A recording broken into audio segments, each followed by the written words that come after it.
All right. Hi, everybody. This is Todd Fabus, the marketing manager with Facilities Net and NFMT at Trade Press Media Group, here with another Facilities Net podcast. Today, our guest is, we're lucky to have Kevin Klinger, Director of Business Development with Distech Controls.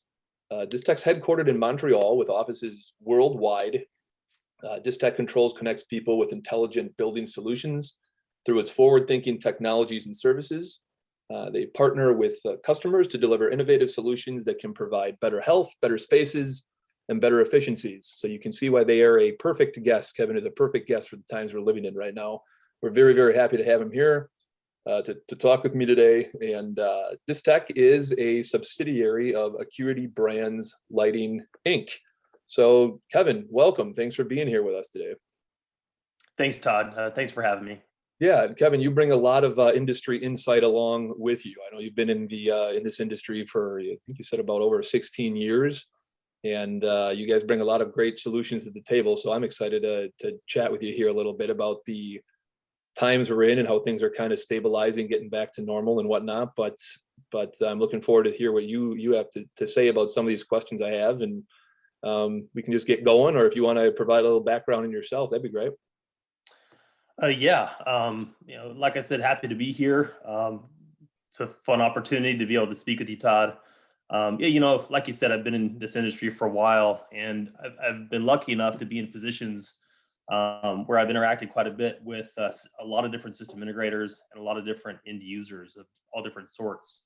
Facility managers, owners. I've dealt with consultants, a lot of different types of influencers, and so these are interesting times, but one thing that I love about this industry is that it's always changing and there's always opportunity for improvement. And again, because of some of the experiences I've had and positions that I've held, understanding the needs of building owners and what really matters to them, what's important, has been a passion of mine. So happy to be able to talk to you a little bit about that and have a conversation here. Yeah, well, thanks again for being here. I really appreciate your time. And we can jump in. We're calling this podcast today "The Advantages of Working with a Flexible Control Manufacturer." And yeah, one of the first questions I had actually with kind of what you were saying there, you kind of lead right into it. With technology, with everything going on with the changes and everything, what should building owners be looking for from a technology perspective now when considering a controls solutions for their buildings? Technology, I think, like I said, it's always evolving, it's always changing, and it's always getting better. And I think, again, trying to put myself in the position of a building owner and see and understand what's right for them is working with a manufacturer, controls manufacturer that has technology that is relevant and will be relevant in the future is really important. That's future thinking. Technology, you need it to enable the systems of your building to be able to gather data, to be able to connect other systems, interoperability, openness, right? I mean, all these things are really important when it comes to the right technology for a building owner and selecting a controls manufacturer for their building. I think too often, and I know understand budgets, that's really important.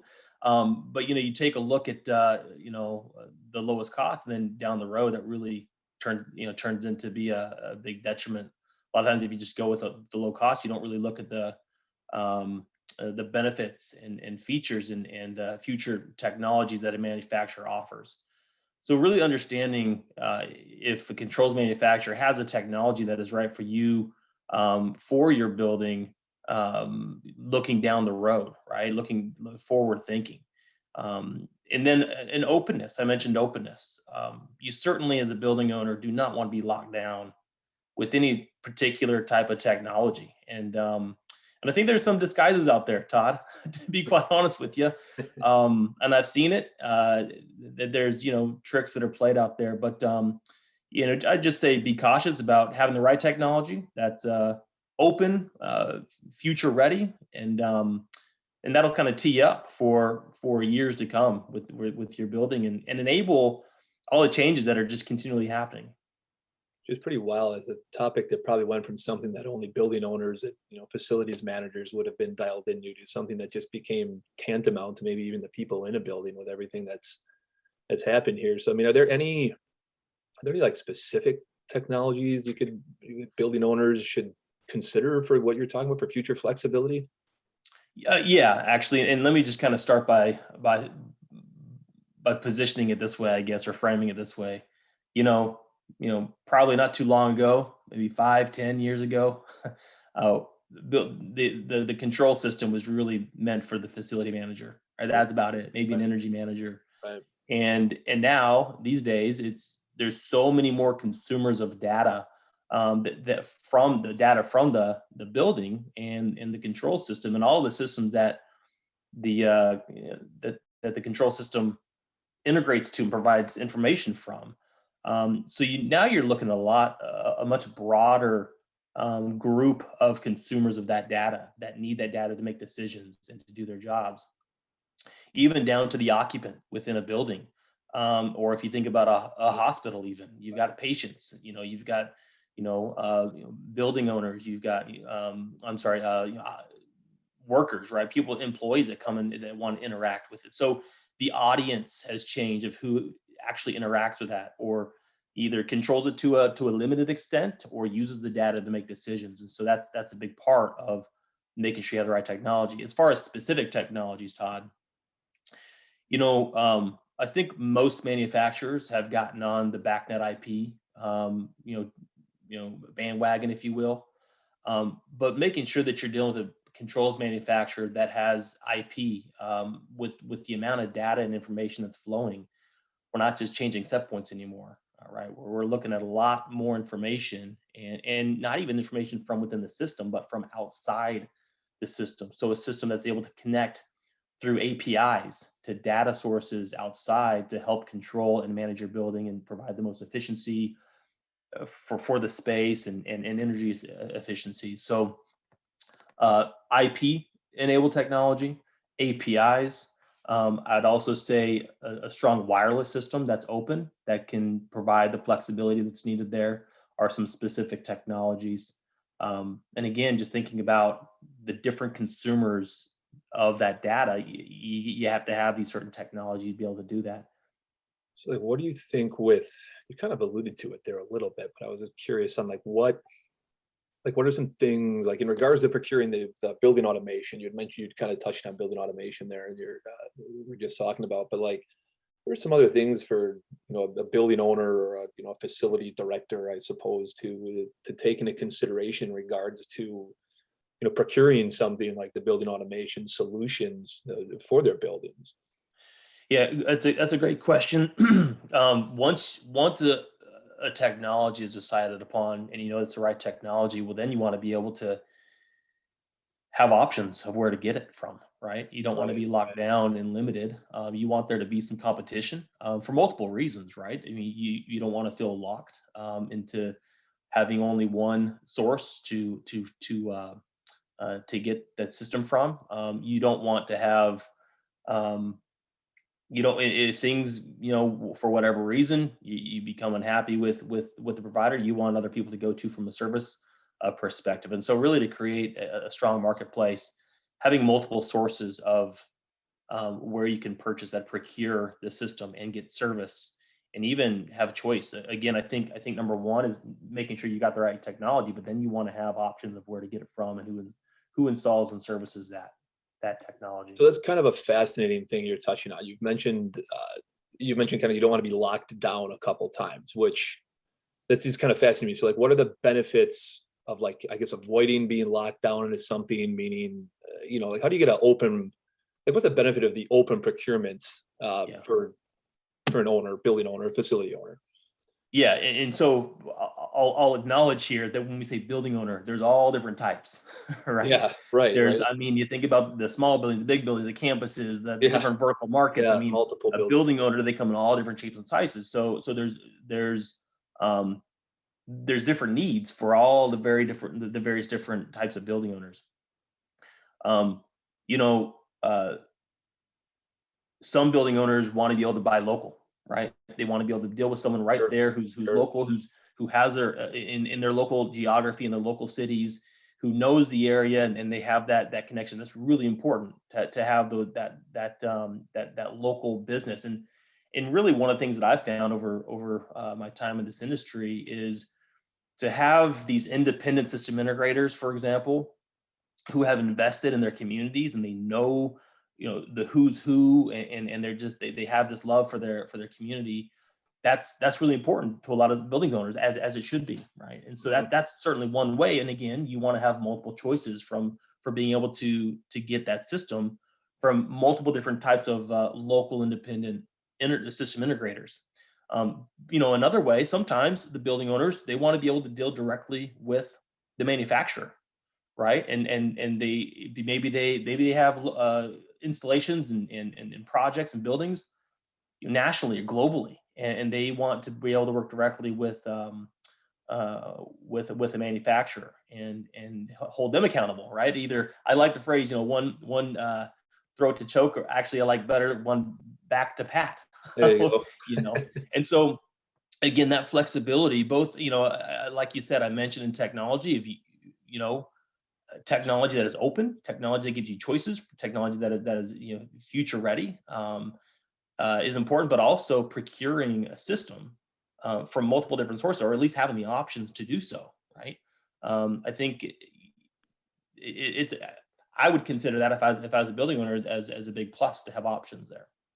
Yeah, it's just an interesting way to look at it, like to kind of put on where, we're in the facilities universe, the facilities industry, but you and me aren't the actual building owners, so you have to look at it through that building owner's eyes, to kind of get to the root of that, which is just, it's an interesting one, because again, I don't know if people would have been thinking about that before, some of this stuff. Maybe they would, I don't know. Are there any other ways, like with that, with what you're touching on, like, can you expand on anything like that? Like, I think that's kind of a really interesting topic we're hitting on here, on like, are there any other ways that a controlled manufacturer can be considered open for the owner? I think about, what does the manufacturer offer to you as a building owner, or to your facilities team, or to whoever's gathering that data, or consuming the data, interacting with the system. So I think in terms of resources, what does a controls manufacturer provide you, or the greater consumers of the system, to benefit you, right? Well, that could be training, that could be support for the integrators, the system integrators that you've contracted with. There's productivity tools, right, that could be used to help your facilities team manage your building.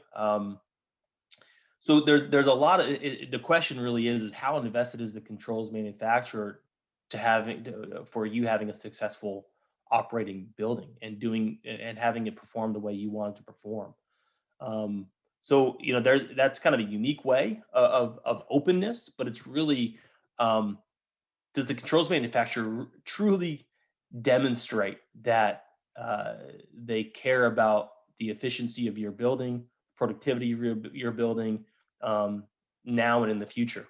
And it really, again, from my experiences, what's a control manufacturer doing to enable all parties involved, the system integrator installing and servicing it, and providing service there, and for others, again, in the building, interacting with that system. So again, the resource, I would say another way that a manufacturer is open is in the resources that they freely provide. I'd even go as far as mentioning software should be free, right? There should be a level Yeah, of free software yeah, and interact with your building. And so, and I think again, in this day and age, you just don't hear that very often. And I really, you take a look at that characteristic and say, man, that's really, wanting that building owner's building to perform. So yeah. It's all just so fascinating to me, how just everything is.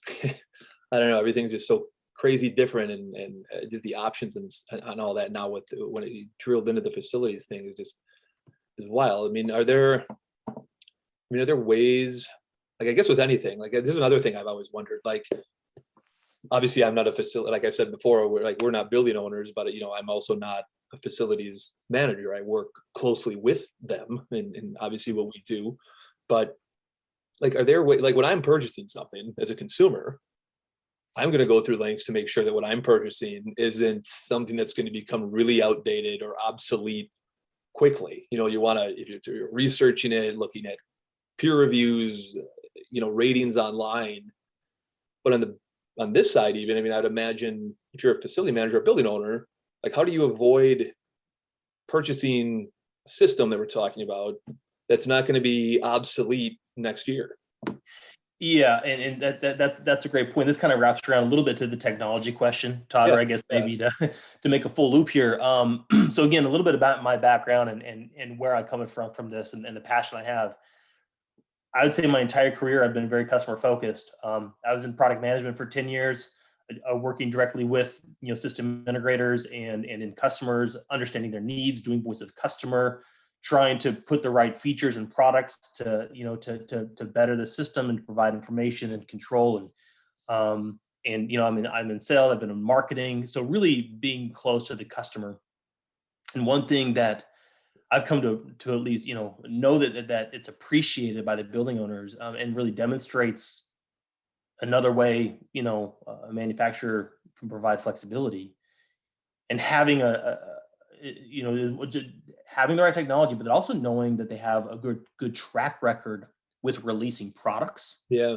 that is future thinking, that they show that they have a passion for innovation, that they're going to continue to do so, that they can show you track record, they can show you where they're going, and know that, okay, you can rest assured that you're going to have a system that's not going to become obsolete, that this control manufacturer is invested in continuing the technology, and as technology changes, that they're going to stay up with it, right? And so I think knowing the track record of technology, of what's available to them as a building owner from this control manufacturer, is one way to know that, hey, um, you know, I have that assurity, I have the good fuzzy feelings, if you will, that my building's not going to become obsolete in 2 or 3 years, Right. that I'm not going to be locked down with proprietary, proprietary system, that it'll be open, that I'll have options, and that's really, so again, track record, right, and to demonstrate that it's an innovative company. Crazy how different that is on the B2B side than the B the B2C side. And I think "Don't Get Locked Down" could have emerged as a subhead for this podcast. That's it's kind of developed a theme there. I had a couple extra questions, but really you answered them all already. So I mean, from my side, if there's anything else you want to touch on, otherwise I think you did a great job. The questions I had, boy, this is really insightful stuff. I certainly think the listeners will take away quite a bit from this. Briefly, before I turn it back over to you, if you do want to add anything, just again, everybody listening. So it's with Distech, it's distech-controls.com if you want to check them out, and Acuity Brands, all one word on that one, acuitybrands.com, ACUITY brands.com. Distech is DISTECH controls.com. And again, speaking with Kevin Klinger, the Director of Business Development from Distech Controls, which is a subsidiary of Acuity. Sounds like a lot, but it's very simple. But I don't know, with that, if you want to add anything or anything you want to say kind of in closing to wrap things up, I found this to be a really, really insightful conversation. Yeah, thanks. Yeah, just Google Distech and you'll find us. Yeah, I should have just gone. You No, probably no, would have you, showed you up actually, if you misspelled it, right? yeah, I appreciate that, because if you don't spell it, you can was that a B or a D? You never know, right? Yeah, I get You hit the nail on the head, Todd. It really is. You don't want to be locked down as a building owner. And again, I recognize that there's budgets when you go into a project, whether it's a retrofit, whether it's a new construction, whatever it might be. But you don't want to be locked down, right? And so knowing you have options, from a procurement, knowing that you are getting the best technology, knowing that there's a future in the technology, that you're going to continue to have options and open choices, down the road. I got to believe that that's really important, and I'll mention it, just to be cautious. There are manufacturers that are still, to my surprise, they are still manufacturing and delivering products that are proprietary. And it really shocks me in this day and age, right? Um, so, uh, um, again, be happy to answer any questions if anyone wants to reach out. But this has been a lot of fun, Todd. Hopefully, I've been able to answer these questions. And it's been a pleasure being on this podcast with you. Yeah, well, Thank thanks again for your time. Again, I mean, the conversation, the topic couldn't have really been any more timely, and very, very insightful answers. A lot of good info in there that you provided. I'm sure everyone listening will be enlightened with what you had to say. So again, thanks so much for your time. I understand how busy everybody is these days, and it's not easy to carve out even just 10, 15 minutes here for something like this. So I'm forever grateful for your time and making time for us for this podcast. So I appreciate it. And wrapping, I was checking my notes. I should have said this, that easier way to find Distech is Distech comes from Distributed Technologies. I should have just mentioned that. So that'll make it all easier to wrap it up there at the end. So check them out, everybody. Check out Distech Controls and Acuity Brands, and please reach out to Kevin, like you said, if you need to. We'll drop his email, and when you're checking out the podcast there, and you find it online, so you can find it there. So Kevin, again, thanks so much for your time, and hopefully we can have you on again sometime soon. Sounds good. Thank you, Todd. All right, take care.